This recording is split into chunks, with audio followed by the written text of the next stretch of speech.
First, the miscreants, losers, and riffraff. The unwashed and the unloved. Don't take it completely seriously. I don't mean it completely literally. We just call them the worst persons in the sports world. The bronze to MLB's Hasten Forward Quickly There committee to speed up the games, which, just weeks after Bud Selig created it, has already ordered that speed-up efforts be made in the Arizona Fall League, like the batter being required to keep his foot in one foot in the box at all times, which they already tried, also as an experiment, also in the Arizona Fall League. Also with the idea of using it in Major League Ball the next season. That was in 1992.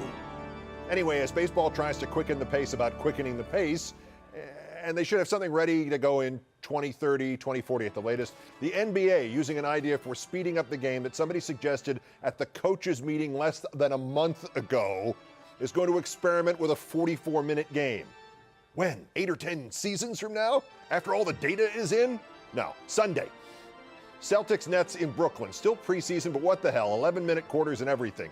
Weeks after the idea and before the execution. After all, the NBA is the league where one owner in Syracuse experimented with a 24-second clock in a scrimmage in the fall of 1954, and everybody liked it so much, they made it the rule a month later. Just do it. Our runner-up, Coleman Cox, who we are told is the girlfriend of St. Louis Cardinals receiver Seth Maness. He was pitching in Game 3 of the NLCS yesterday, right before this happened, right before his successor Randy Choate threw the ball away in the 10th to give the Giants a 2-1 series lead over the Cardinals. TV personality Andy Cohen expressed the rage of Cardinals fans. Why did we take Maness out? I'm sure there is a very logical explanation that I am too dumb not to realize. Quote, "All this sucks." Then caps, "What was wrong with Maness?" Those tweets were promptly retweeted by Seth Maness. Oops. But wait, how did he do that? Wasn't he still at the game doing interviews and stuff? He didn't do it. The girlfriend did. She later tweeted at fan Cohen that it was her on Seth Maness' account retweeting his complaints about Maness being taken out in a lefty-righty switch. So all Maness is guilty of is giving his girlfriend access to his Twitter account, which, by the way, is how clouds get hacked.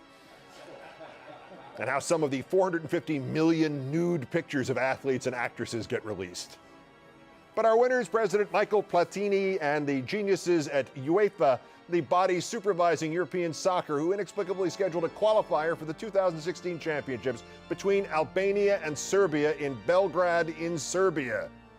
Two things, the kind of things you'd think people running European soccer would know about, Europe.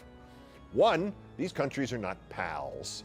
Their teams had not played in 47 years. Also, the border region between Serbia and Albania, Kosovo, even though it had a large population of ethnic Albanians, it was still part of Serbia until 6 years ago when it declared independence.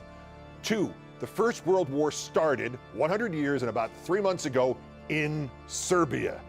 So everybody in the area is just a little, tense. Game should have been played in Baltimore. See, that way, when in the 40th minute a drone appeared overhead waving a map of, quote, Greater Albania, that probably wouldn't have happened in Baltimore.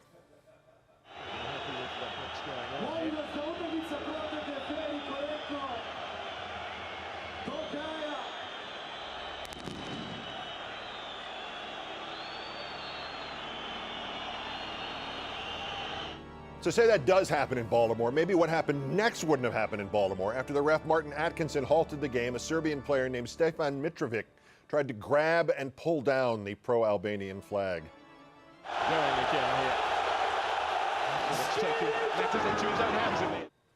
And then it was, let's just say any staged reenactment of the start of the First World War might have looked like this, only probably less violent. I'm sure that is the case. Here we go. You have a flag. If you don't have a flag, you have a chair. Please, take a seat.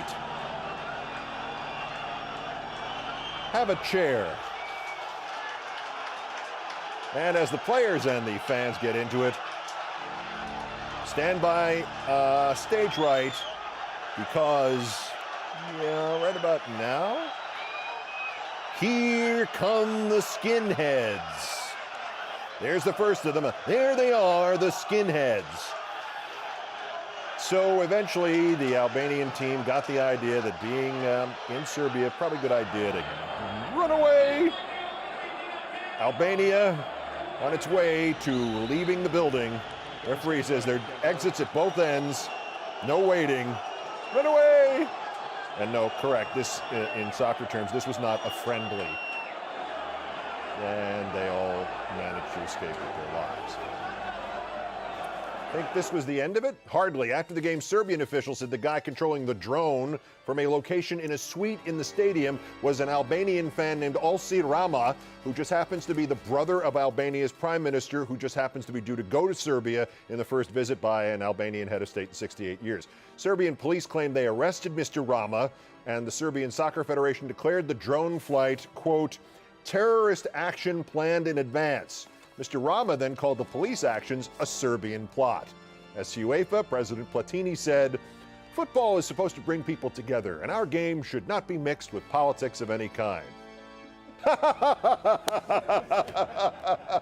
Oh, that's good. You've never been to a match, have you? Nobody at UEFA could see this coming. Nobody looked at these two countries mindlessly attacking each other for centuries and said, hey, you know what? Baltimore. UEFA President Michel Platinin, as in platitudes. Hey, have you got any good Irish Catholics versus Irish Protestants matches that you could schedule? Today's worst person in the sports world. What?